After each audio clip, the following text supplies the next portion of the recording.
제가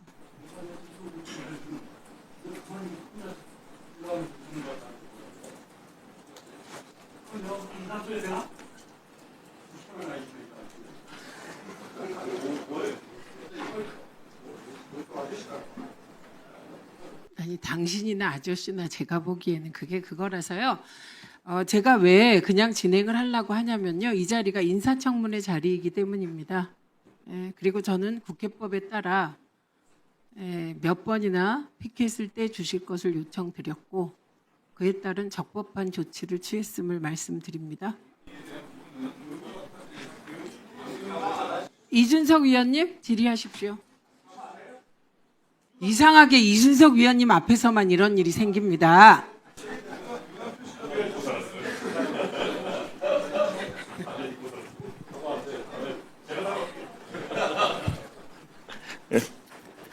예, 시작할까요? 예, 후보자님 우선 지명 축하드리고요. 뭐 오늘 AI 관련해 가지고 많은 국민들이 관심이 있을 것 같으니까요. 후보자께서는 이재명 대통령께서 말씀하신 두 가지 AI 정책 중에서 첫 번째가 이제 GPU 확보라든지 이런 것들이 있을 것이고 그리고 모두의 AI 이런 거 얘기 다 알고 계시죠? 네, 알고 있습니다. 자, 그런데 최근에 이제 과기부에서 뭐 지난 정권에서도 출시됐지만은 월드베스트 LLM 또는 이제 독자 인공지능 모델 만드는 것에 대해 가지고 이제 사업이 개시되려고 하는데 표현들이 좀 모호한 게 있습니다. 글로벌 AI 모델의 95% 정도 성능을 목표를 갖겠다라고 하는데요. AI 전문가로서 AI 모델의 성능을 평가하는 지표 중에 가장 먼저 떠오르는 게 어떤 게 있으십니까? AI 모델을 평가하는 여러 가지 지표들이 예. 있습니다. 뭐 간단하게. 언어 모델에 대한 평가, 그 이미지 어떤 생성에 대한 어떤 그 성능 평가, 그리고 각각 그 공식적인 글로벌 그리고 한국에서도 여러 가지 지표들을 가지고 있습니다. 그래서 그런 걸로 이제 MMLU라든지 이런 어떤 테스트 셋을 이용해 가지고 결국엔 평가를 측정하는 것들이 많이 인터넷상에 이제 올라가고 그걸 바탕으로 1차적인 평가를 하게 돼 있는데 글쎄요. 저는 사실 그거 외에도 많은 고려 요소들이 있을 텐데 지금 뭐 무빙 타겟 방식을 도입한다 이런 건 사실상 관역이 없는 화살을 쏘는 거 아니냐 약간 이런 느낌이 들거든요. 이 프로젝트를 진행한다 했을 때 과연 기업들 중에 어떤 기업들이 그러면 실제 자금을 수령하고 또 이렇게 선발되고 이렇게 할까 예측이 되십니까? 지금 현재 RFP가 나오고 컨소시엄 형태로 지금 지원을 하고 있기 때문에 제가 구체적인 업체 이름을 언급하기는 좀 너무 잘 아시는 것처럼 이 모델이라는 것이 어떤 컴퓨팅 파워를 이용해서 구동되느냐에 따라서도 완전히 다른 모델이 되는 것이고 그것이 어떻게 산업에 응용될 것이냐 방금 말씀하신 것처럼 뭐 이미지 비전 쪽으로 쓰일 것이냐 완전 다르지 않습니까? 그런데 여기서 대여섯 개 팀을 추려가지고 지원금을 주겠다. 이건 너무 자의적인 판단 잣대일 것이다라는 생각이 드는데 이게 객관적으로 지원자들이 많다면 용납이 되겠습니까? 어떻게 보십니까? 네, 좀 추가 답변 예, 예. 드리겠습니까? 네. 사실 글로벌 AI 경쟁을 하기 위해서 또는 국내 AI 시장 활성화를 하기 위해서 글로벌 모델들을 오픈소스 형태 또는 API로 가져다가 쓸 수도 있습니다.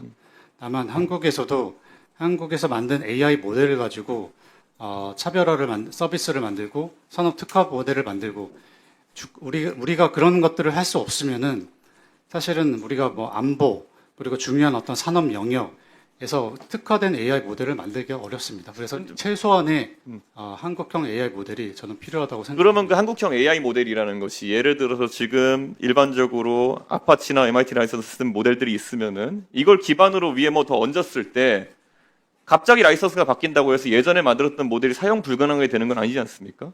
그러면 충분히 그것도 우리가 개조해서 어느 정도 국산 모델이라고 인정할 수 있는 부분이 있지 않느냐 이렇게 보는데 뭐 엑사원은 완전 독자 모델이라고 생각하시니까 그런지 모르겠는데 오픈소스 기반의 모델도 그럼 이 사업에 충분히 응모할 수 있는 겁니까? 오픈소스 모델도 다양하게 활용이 가능하다 봅니다. 근데 본 사업에 오픈소스 모델을 파인튜닝하는 이것도 지금 허락하는지 제가 좀 확인을 좀 해봐야 될 것 같습니다. 네, 일정 부분 허락하는 걸로 저는 알고 있는데 결국엔 저는 이런 것들에 대해서 좀 명쾌한 그 지향점이 필요하다. 제가 이 이유 말씀드린 건요.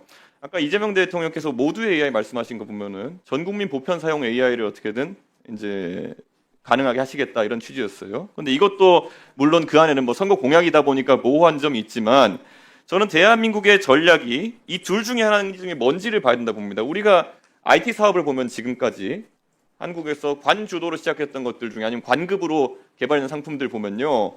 세계적인 최고 성능의 제품에 비해 가지고는 조금 못 미치는 성능이거나 보편성이지만은 대체 효과라든지 이런 걸 노리고 개발한 것들이 있거든요. 데이터베이스에서도 잘하시는 그런 제품들이 있을 것이고 워드 프로세서도 잘하는 그런 제품이 있을 것이고 안티바이러스 제품도 그런 제품이 있었던 것이고요. 우리가 타겟하는 것이 이런 것인지 그러니까 보통 수입 대체라 그러죠.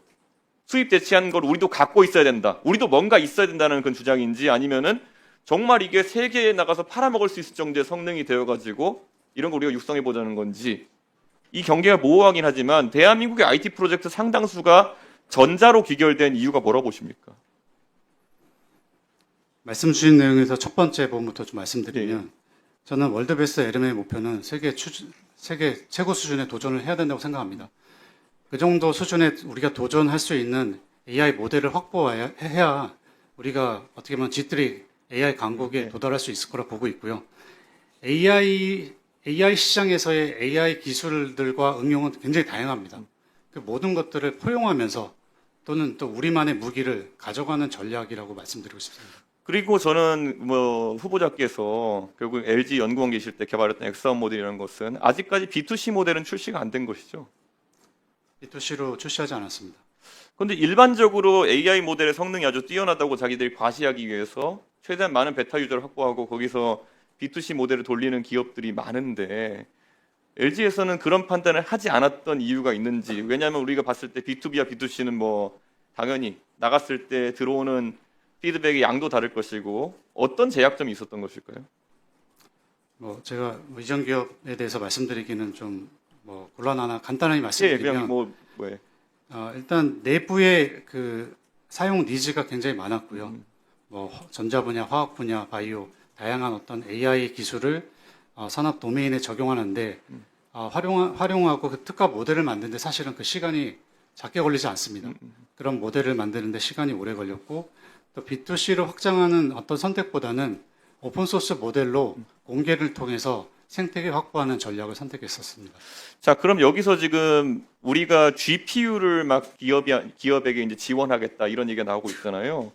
그러면 실제로 현업에 계실 때 이 GPU를 그러면은 LG 같은 대기업에서는 어떻게 조달했으며 그것이 실제 개발에 제약이 되었던 적이 있습니까?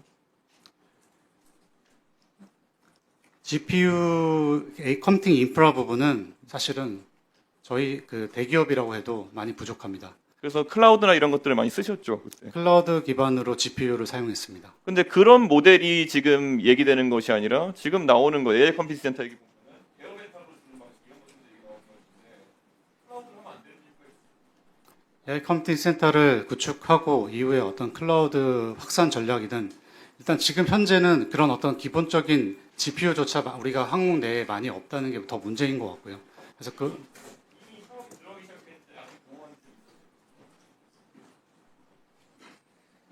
자, 그러면 지금부터 잠시만 주목해 주시기 바랍니다. 제가 구독자분들을 위해서 선물 하나를 준비했는데요. 제가 항상 여러분들께 드리는 말씀이 있습니다. 뉴스만 평소에 잘 챙겨보셔도 돈이 되고 돈을 벌 수 있다라고 말씀을 드렸는데요. 여러분들은 여기 보시는 삼성전자 뉴스를 보고 어떤 생각이 드세요? 아니면 정치인들의 뉴스, 날씨 뉴스를 보고는 어떤 생각이 드시나요? 그냥 뉴스만 보고 끝내는지 아니면 이 뉴스를 어떻게 이용할 수 있는지 이 부분을 고민하고 계시는지를 되물어보고 싶습니다. 그 이유가 뭐냐 하면 제가 지난번에 여러분들께 뭐라고 말씀을 드렸었죠? 지금은 반도체 섹터를 눈여겨보셔야 한다고 말씀드렸습니다. 그리고 나서 이런 썸네일들 뉴스를 통해서 많이 보셨을 겁니다. 반도체 내용이 이슈가 됐을 때 부자들은 어떻게 생각한다? 반도체 관련주들은 뭐가 있는지, 어떤 종목이 가장 좋은지, 어디에 투자해야 돈이 몰리는지 자연스럽게 생각한다고 제가 말씀을 드렸죠. 그 이유가 뭐냐 하면 부자들이 봤을 때는 이슈가 곧 돈으로 이어지고 그 이슈가 나에게 돈을 벌어준다는 경험적 확신이 있기 때문에 부자들은 항상 이런 사회적 이슈를 관심 있게 챙겨본다고 제가 말씀을 드렸습니다. 이번에도 마찬가지인데요. 제가 지난번에 시청자분들과 함께하는 주식으로 수익 내기 이벤트를 진행했었죠. 당연히 100% 무료로 진행을 했었고요.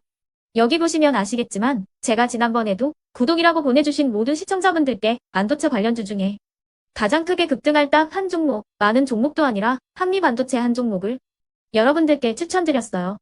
그러면서 여기 나와 있는 대로 정확히 얼마에 매수해야 하는지, 그리고 수익률이 어느 정도 나왔을 때 팔아야 하는지를, 이런 부분들까지 여러분들에게 정확히 알려드렸었는데 지금 실제로 어떻게 되었다? 오른쪽을 보시면 아시겠지만 제가 지난번 문자 발송으로 이 한미 반도체를 소개해드리고 나서 실제로 이렇게 5배 이상 어마무시한 상승이 나왔습니다. 100만 원만 투자를 했어도 무려 500만 원이 넘는 수익금이 생긴 거죠. 그래서 당시에도 굉장히 많은 분들이 제가 드린 이 한미 반도체로 수익을 내실 수가 있으셨을 텐데요. 다시 한번 축하드린다고 말씀을 드리겠고, 이번에도 마찬가지입니다. 앞으로도 2024년, 2025년 계속해서 기대해볼 섹터는 AI입니다. 그 중에서도 AI 반도체는 그 누구도 부정할 수 없는 미래 성장 산업입니다. 그러면 우리가 어떻게 생각해 볼 수 있을까요? AI 반도체 종목 중에 앞으로 크게 대장 역할을 하면서 10배 이상 급등할 수 있는 텐베고 종목을 지금부터 열심히 추적해야 한다는 겁니다. 큰 돈을 투자하지 않더라도 월급의 일부분 아주 소액이라도 이 종목을 모아가야 수백 %의 수익률을 손에 쥘 수 있는 것이죠. 지금 여러분이 보고 계시는 이 유튜브 또한 AI 반도체와 아주 밀접한 연관이 있고 반도체야말로 대한민국의 핵심 산업으로 앞으로 더더욱 시장은 성장할 수밖에 없습니다. 그렇기 때문에 제가 이번에도 뭘 보내드리고 있냐면 지난번과 똑같이 구독이라는 문자를 보내주시면 제가 AI 반도체 관련주 중에 앞으로 대장주 역할을 하면서 주가가 가장 크게 급등할 한 종목을 여러분들께 문자 발송으로 종목명과 사고 파는 시점을 모두 알려드릴 건데요. 그 문자를 받고 여러분들이 주식으로 돈 버는 연습을 한번 해보셨으면 좋겠고요. 혹시라도 나는 주식을 하지 않는다 하시는 분들은 주변에 주식하시는 지인분들에게 말씀을 해주셔도 되고요. 아니면 연세가 있으셔서 투자가 어렵다 하시는 분들은 이 종목을 자녀분들에게 한번 사봐라, 이걸로 한번 수익을 내봐라, 이렇게 조언을 해주실 수도 있는 거겠죠. 그래서 지금 이 영상을 보시는 시청자분들 중에 나도 이번 종목이 좀 궁금하다 하시는 분들은요. 누구나 상관없이, 그리고 어느 시간대나 상관없이 부담 없이 010-2514-5930번으로 구독이라는 문자 보내주시면 제가 이번에도 똑같이 무료 추천 급등주 문자를 보내드리겠습니다. 이해되시겠죠? 제 번호 010-2514-5930번으로 구독이라는 문자 보내주시면 여러분들이 직접 이슈를 통해서 돈 버는 연습을 해보실 수가 있는 거고, 제가 돈을 받는 것도 아니고 투자를 대신해 드리는 것도 아니기 때문에 부담 없이 신청해 주시면 되는 겁니다. 그리고 수익이 나면 저는 다른 것은 하나도 바라지 않습니다. 제 채널에 구독, 좋아요 한 번씩만 눌러주시라, 이렇게 다시 한번 말씀을 드리겠습니다.